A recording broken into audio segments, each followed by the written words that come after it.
If you are a white woman and you are dating, in love with, married to a black man, I want you to listen up. There are certain things that you need to know. And I don't think this is spoke about enough. But the most dangerous thing in this world are the tears of a white woman.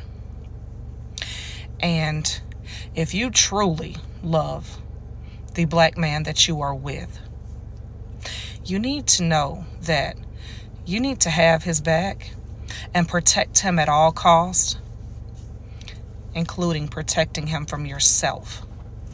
And what do I mean by that? My son was dating a white woman. My son is biracial.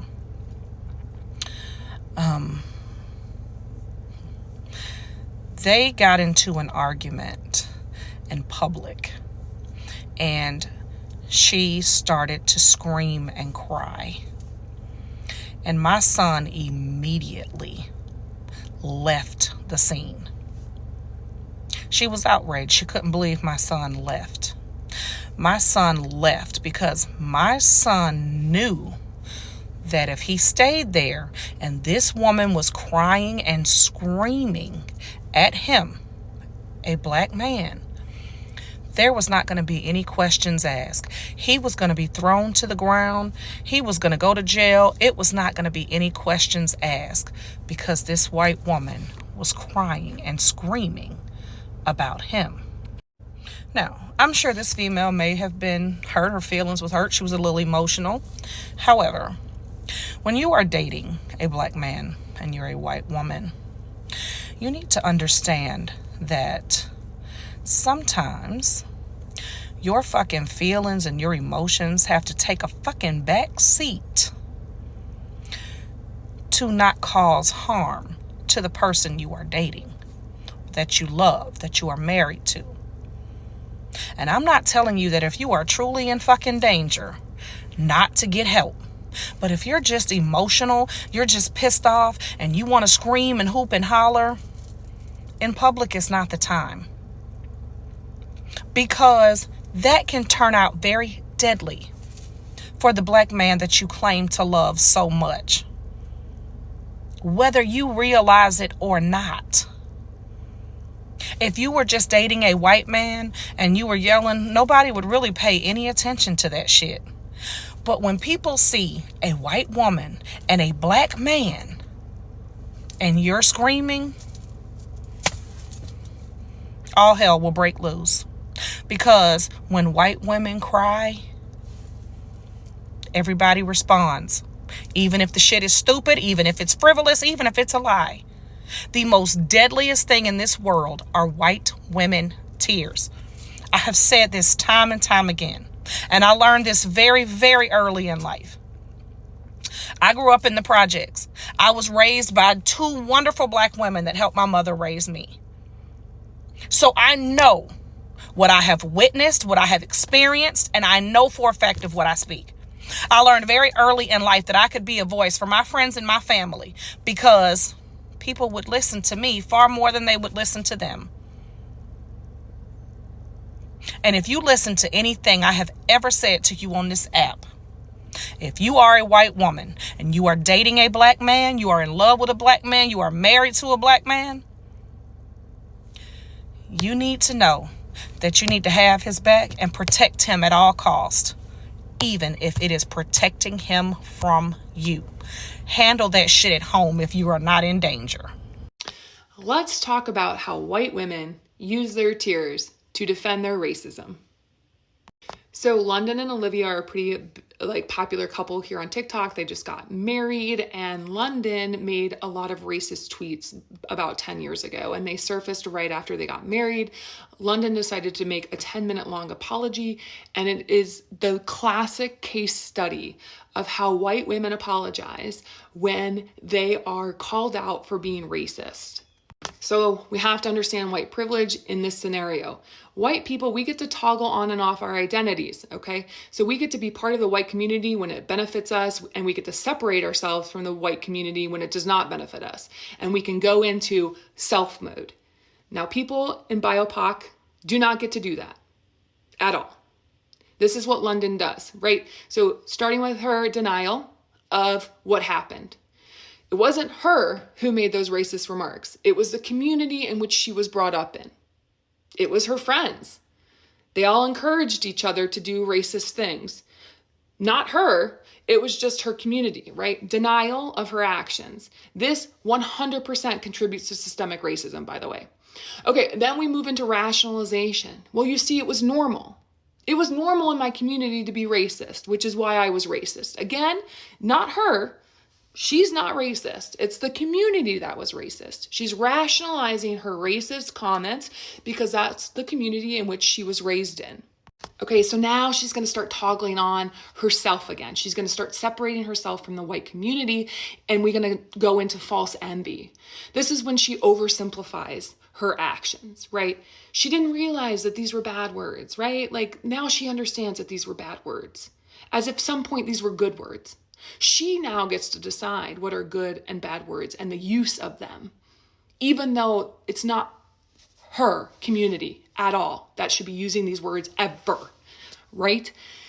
She is not the one that should be setting the standards of humanity for a community that is not her own, but she is.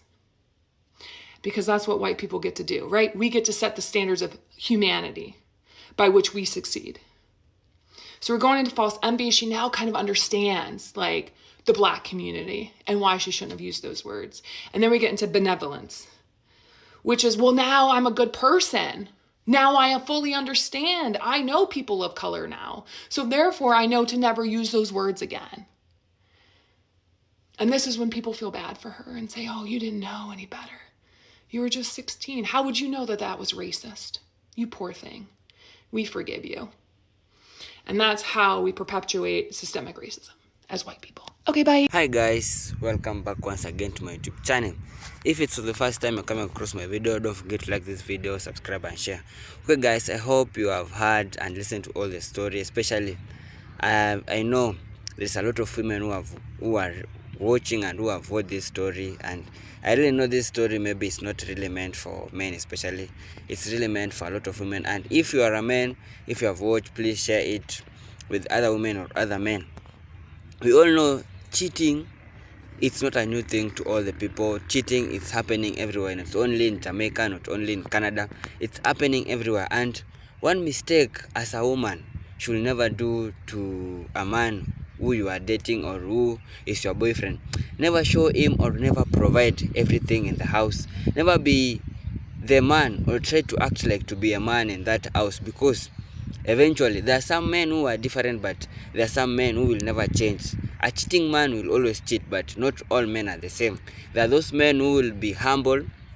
But another thing, as a man, if you or woman is providing anything, be just kind to her, be faithful to her, and don't just sit there and be comfortable to be provided for everything. If you're providing everything for money, you will make her lazy. You are the one who is doing a very big mistake for providing everything, because you will make her lazy, and this will maybe emphasize her or maybe make her to cheat you because you're providing anything. You have seen how this woman really went on. She's buying everything for us. She's paying school fees, and she has said she has a very good experience at Jamaica, because she went in Jamaica when she was 4 years old, and then she returned back to Canada and till now she has a very great memories in Jamaica. She really loves Jamaica. It's because of how a lot of people love Jamaica, because of how they treat people. Jamaica is a beautiful country, or a beautiful island where a lot of tourists visit in there, and there's a lot of things that are really happening in Jamaica. We all know Jamaican men are so romantic, they are so handsome, whereby they can able to seduce you, to seduce any woman, and you just fall for him. We have all seen cases how a lot of women outside, they are dating Jamaican men because of how they are romantic, because of how they are handsome, because of how they know how to treat women in a right way. But one thing you should know, or you should never do as a woman, never provide everything to a man, because you will make her lazy. And a cheating man will always be a cheating man. He can never change. But not all men are the same. We have all seen some men in Jamaica.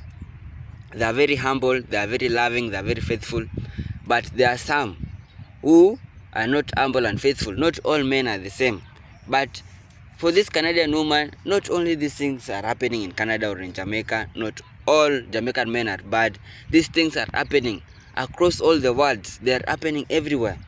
They're happening even in Africa. There's those women who have taken their men, loving them too much, making them to provide everything. You find even a woman buying a cat to his man, even building a house. You have seen this lady went on and built a house for this man, building a house to provide everything. That's to make sure that her man will never leave her, or will love her till death. But at the end, there are some men who just go on and cheat on you, and this is a very bad experience. You have all seen. A lot of women have gone through this, especially those who are in Caribbean, especially those who just go and visit other countries and you fall in love at first sight.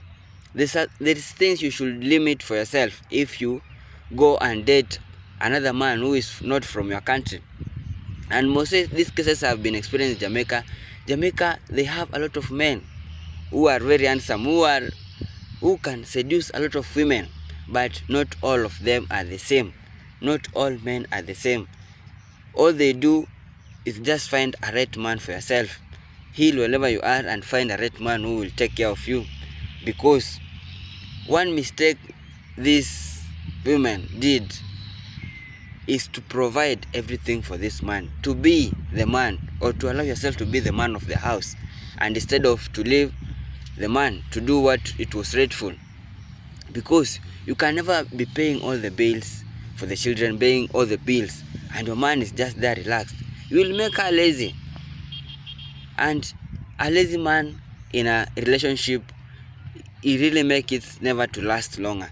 So to all the ladies maybe who have money, or who have maybe achieved in life, or have a better life than their men, try to make sure, or try to do something that will make your man to be hardworking and not be lazy, or not just depend on everything on you. And if a money, or if you are a lady and you are doing everything in a relationship, you will also have no respect to your man, because whenever you will argue, you'll just talk bad things about him. You will say, oh, I'm the provider in this house. So to all the men outside there, whenever if you want your relationship to work, do your hard work, pay your all bills, do whatever it takes in a relationship. Be the man of the house. Never let a lady be in control. Yes, maybe you can help one another in paying or sorting some bills, but not the lady to take all over everything, not the lady to provide for everything in the house, because you will hate on one another. You will start disrespecting on one another, especially when a lady is providing, and this will lead to a lot of cheating. So guys, this is all a message that I would like to pass to all the men outside there, to all the women outside there. These things are not only happening in Jamaica or in Canada, but it's happening across all the world. So guys, if it was for the first time you're coming across my video, don't forget to like this video, subscribe and share. Thank you so much for your time. One love.